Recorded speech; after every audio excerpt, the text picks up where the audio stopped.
पालघर येथील विजयानंतर माकप आणि किसान सभेच्या 40,000 शेतकऱ्यांचा भव्य लाँग मार्च नाशिकमधून सुरू। मार्क्सवादी कम्युनिस्ट पक्षाच्या नेतृत्वाखाली दिनांक 21 जानेवारी रोजी पालघरमध्ये 50,000 लोकांनी काढलेल्या मोर्चाच्या विजयानंतर आज 25 जानेवारी रोजी नाशिकमध्ये माकप आणि अखिल भारतीय किसान सभेच्या नेतृत्वाखाली 55,000 शेतकऱ्यांचा आणखी एक भव्य मोर्चा सुरू झाला।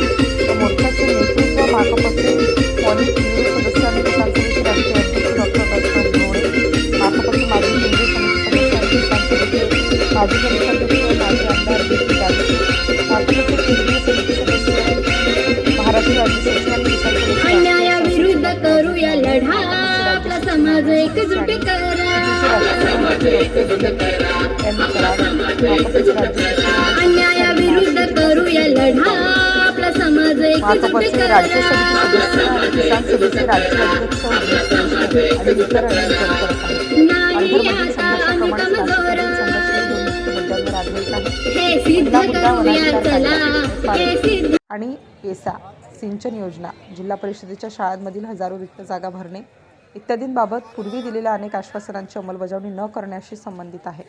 दुसरा मुद्दा भाजपच्या नेतृत्वाखालील केंद्र आणि राज्य सरकारांच्या कॉर्पोरेट धार्जिण्या धोरणांशी संबंधित आहे, जसे की स्मार्ट मीटर योजना, मनरेगा आणि ग्रामीण रोजगाराला सुरुंग लावणे, सरकार कॉर्पोरेट युतीद्वारे जमिनींवर कब्जा करणे, 4 श्रम संहिता लादणे इत्यादी। आज नासिक से किसान सभा, मार्क्सवादी कम्युनिस्ट पार्टी, ये सब की ओर से एक बहुत ज़बरदस्त जुलूस यहाँ शुरू हुआ है। और यही सवाल है, पालघर में जो बहुत ज़बरदस्त अभी आंदोलन हुआ और उसने जीत हासिल की, उसके बाद नासिक ज़िले का आंदोलन लाल झंडे के नीचे आज चल रहा है। और इसमें भी वही सवाल है, किसानों के ज़मीन के ऊपर अधिकार, वनाधिकार कानून को लागू करना, उसके साथ साथ ये जो इरिगेशन का मामला है, सिंचाई का मामला है, लोगों को पानी मिलना, यहाँ का जो नदियाँ है उसको अलग किस्म से जो योजना हमने की है, ये करके जो हमारे अकाल के पीड़ित जो ये है उसको देना, और बाकी जो कॉरपोरेट अंबानी, अदानी और ये सब लोगों के लिए पूरी नीतियाँ जो चल रही है आज बीजेपी के केंद्र और राज्य सरकार की, इसके खिलाफ स्मार्ट मीटर हो, लेबर लॉज हो, ये लेबर कोड हो, और साथ साथ में ये जो अलग अलग मनरेगा को ख़त्म करने की बात हो, ये सब सवाल भी इस मोर्चे में आज पूरे लाल झंडे ने लिए हैं। थाने पालघर जिले में 40,000 किसानों की बड़ी तादाद के साथ जो लॉन्ग मार्च 3 दिन चला, उसके बाद अभी नासिक में आंदोलन शुरू हो गया है। हजारों की तादाद में किसान सभा और मार्क्सवादी कम्युनिस्ट पार्टी के नेतृत्व तले यहाँ पे जुटे हैं। पूरी ताकत के साथ नासिक से मुंबई तक लॉन्ग मार्च निकाल के हम जा रहे हैं। फॉरेस्ट राइट एक्ट की इम्प्लीमेंटेशन होनी चाहिए और किसानों को ज़मीनें मिलनी चाहिए, ये मांग इसमें हमने उठाई है। उसके साथ जो पानी समुद्र में बह के जाता है उसको रोका जाए, उसको किसानों को दिया जाए, ये मांग है। किसान सभा लगातार लड़ रही है। किसान सभा का अभी हाल ही में विदर्भ में कर्जा माफी का बहुत बड़ा आंदोलन हुआ, उसके बाद जो अतिवृष्टि से नुकसान किसानों का हुआ उसके मुआवजे का आंदोलन हुआ, गन्ने को रास्त दाम मिलना चाहिए, इसके बारे में आंदोलन हुआ। और अब इस आदिवासी इलाकों में ये 2 बड़े बड़े लॉन्ग मार्च निकले हैं। अहमदनगर जिले में रेलवे का जो रूट बदला गया उसके संदर्भ में भी जोरदार आंदोलन किसान सभा और सीपीएम के बैनर तले हो रहा है। हम लड़ रहे हैं, लेकिन सरकार कॉर्पोरेट परस्त है। आंदोलन के चलते मांगे मान ली जाती है, इम्प्लीमेंटेशन नहीं होता।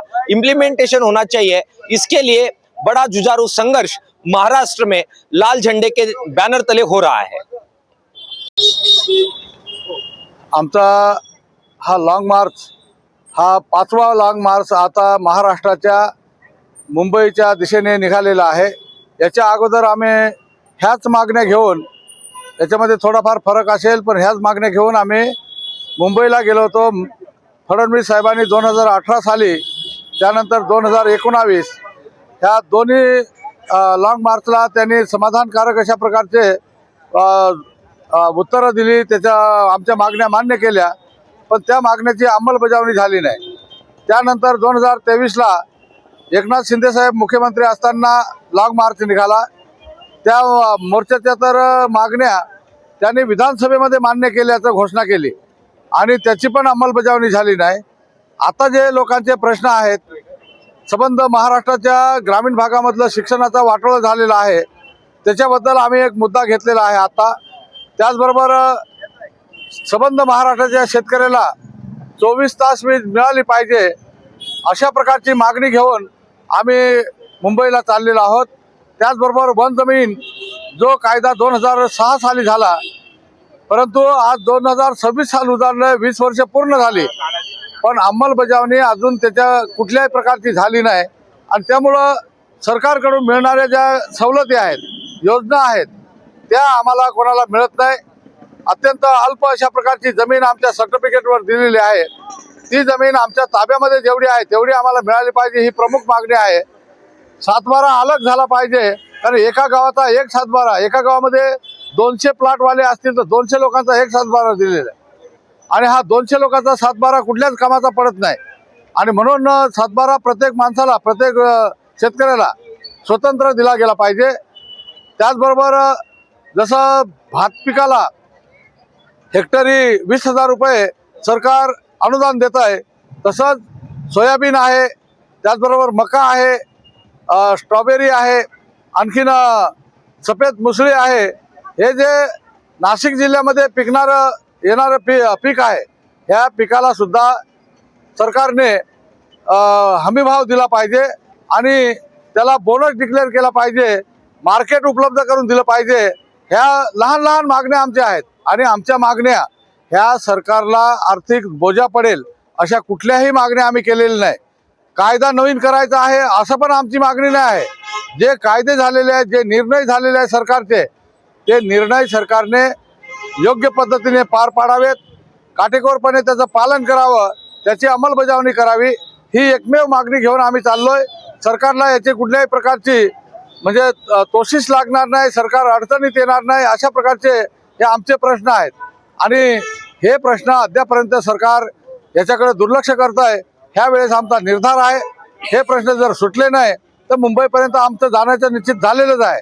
तुम्ही पाहता आमच्या प्रत्येक पाठीमागच्या बाजूला प्रत्येक ग्रुपची एक पिकअप आहे, एक टेम्पो आहे, एक ट्रॅक्टर आहे, त्याच्यामध्ये पाणी भरलेलं आहे, त्याच्यामध्ये शिधा टाकलेला आहे.